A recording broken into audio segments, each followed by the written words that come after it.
Hello friends, welcome to my channel learn with Shruti. मैं आज engineering mechanics का second lecture लेके आई हूँ। तो हम लोगों ने कल जहाँ तक देखा था, एक बार हम लोग देख लेते। Reversible machine, non reversible machine and idol machine, यहाँ तक हम लोग कल देख चुके थे कल के टॉपिक में, कल के लेक्चर में। आज का जो हमारा टॉपिक है friction in machine, load lost in friction, effort lost in friction, law of machine and simple lifting machines and their velocity ratios. उसके फॉर्मूलेज हम देखेंगे जो कि आपको न्यूमेरिकल के लिए यूज होते हैं। तो फ्रिक्शन इन मशीन क्या होता है? A machine can never be an idle machine, there is always some amount of friction present in every machine. कोई भी मशीन हमेशा आइडियल मशीन नहीं बोल सकते हम। क्यों? क्योंकि उसमें हमेशा क्या प्रेजेंट होता है? Some amount of friction present होता है। जैसे कि आप इस एग्जांपल में भी देख सकते हो। हाउ? इस एग्जांपल में आपको दिख रहा है कि अगर ये जो बंदा है ये फोर्स लगा रहा है उस तरफ, मतलब ये पुश कर रहा है उस बॉडी को, तो एफ जनरेट हो रहा है। ये देखिए फ्रिक्शनल फोर्स अपोजिट डायरेक्शन में जनरेट हो रहा है। सो यहाँ पे दो फॉर्मूले हैं। Effort lost in friction is given by P F which is P minus W upon V R, where P is what? Your effort, W is your load, VR is velocity ratio. Now load lost in friction is given by, तो load lost का formula होता है WF, WF से denote करते हैं हम उसको, and this is equal to P multiply by WR minus VR minus W. So what is P here? P is again your load, VR is velocity ratio and W is what? Sorry, P is effort and W is load. सो ये दोनों फॉर्मूले आपको numerical के लिए use में आते हैं। Okay, and what is velocity ratio हमने देखा था लास्ट के लेक्चर में। वेलोसिटी रेशो ये देखिए यहाँ पे, velocity ratio is equals to distance move by effort upon distance move by load, that is y upon x। हम उसको y और x से रिप्रेजेंट करते हैं। अभी लॉ ऑफ मशीन, तो लॉ ऑफ मशीन क्या होता है दोस्तों? सबसे पहले तो पढ़ के सुनाती हूँ मैं। इन engineering mechanics the law of machine describes the relationship between the effort applied and the load lifted. Effort applied और लोड लिफ्टेड, इन दोनों के बीच में वो रिलेशनशिप डिस्क्राइब करता है। जैसे कि यहाँ पे आप ग्राफ में भी देख सकते हो, वाई एक्सिस पे है आपका एफर्ट और एक्स एक्सिस पे आपका load, often represented by the equation P is equals to M W plus C. ये जो इक्वेशन है this is very important for law of machine. ये लॉ ऑफ मशीन की इक्वेशन है जहाँ पे P है आपका effort, W is the load, M is the coefficient and C is the constant representing friction. C क्या represent करता है? फ्रिक्शन। जैसे कि आप इस ग्राफ में भी देख सकते हो, ये जो स्लोप दिख रहा है आपको which is P is equals to M W plus C. अगर हम इसकी बात करें, ये जो इंटरसेप्ट है C, तो C क्या है? आपका कांस्टेंट है, फ्रिक्शन को रिप्रेजेंट कर रहा है वो। वाई एक्सिस पे है आपका एफर्ट और एक्स एक्सिस पे है लोड। तो अगर हम इसके यूजेस की बात करें तो with the help of law of machine one can find the effort required to lift any given load. Okay, help of law of machine, law of machine का यूज करके हम एफर्ट निकाल सकते हैं कि किसी मशीन को या किसी भी ऑब्जेक्ट को उठाने के लिए, लिफ्ट करने के लिए कितना एफर्ट रिक्वायर्ड है। ओके, लॉ ऑफ मशीन के ज़रिए हम मैकेनिकल एडवांटेज भी निकालते हैं, जो कि मैक्सिमम मैकेनिकल एडवांटेज हम जिसको बोलते हैं, और वो होता है M A is equals to 1 upon M के इक्वल। किसके इक्वल होता है? 1 अपॉन एम के इक्वल।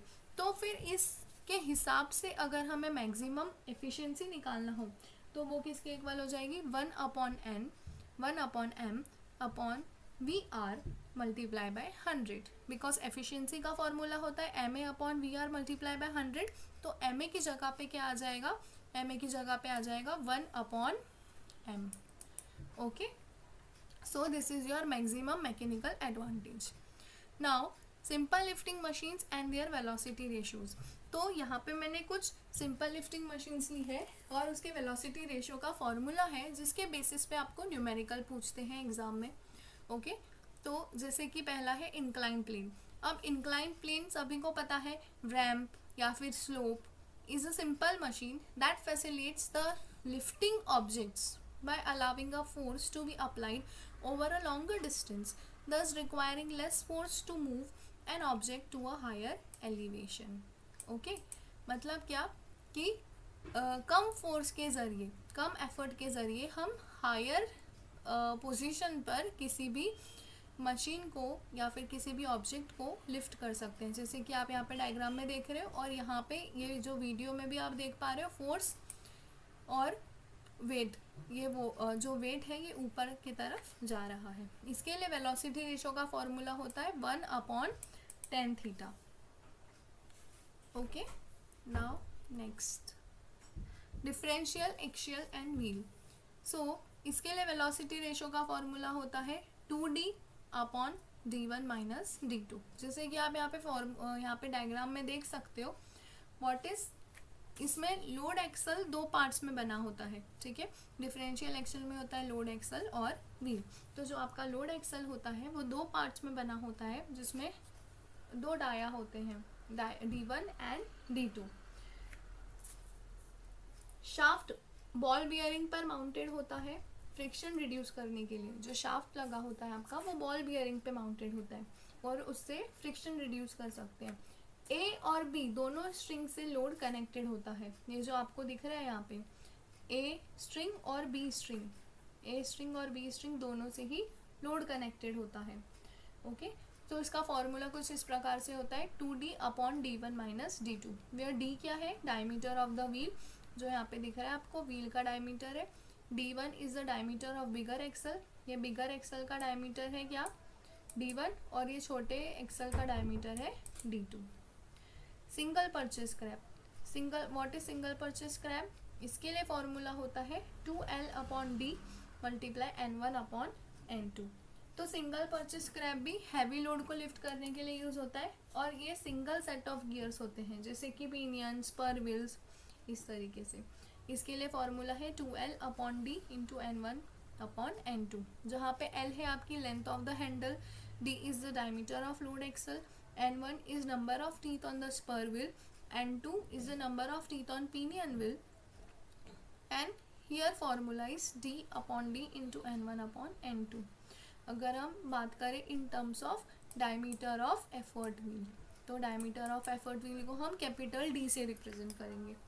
ये एग्जाम में थ्योरेटिकल नहीं पूछता है, बट इससे रिलेटेड जो न्यूमेरिकल्स होते हैं वो आते हैं। तो उसके लिए आपको फ्रेंड्स ये जो वेलोसिटी रेशो का फॉर्मूला है वो याद रखने की ज़रूरत है, बिकॉज मैकेनिकल एडवांटेज तो हम W/P से निकाल सकते हैं, जो कि क्वेश्चन में ऑलरेडी गिवन होगा, लेकिन वेलोसिटी रेशो हर मशीन के हिसाब से चेंज हो जाएगा। तो जैसे कि डिफरेंशियल इंक्लाइन प्लेन के लिए होगा 1/tan theta, differential axle and wheel के लिए होगा 2d/d1 minus d2, single purchase Krebs के लिए होगा, अगर आपको l दिया है यानी लेंथ ऑफ हैंडल दिया है तो 2l/d। अदरवाइज अगर आपको डायमीटर ऑफ एफर्ट व्हील दिया है तो फॉर्मूला बन जाएगा कैपिटल D/d इंटू n1/n2, और n1/n2 क्या है, स्पर व्हील और पिनियन व्हील पे जो टीथ बने होते हैं वो।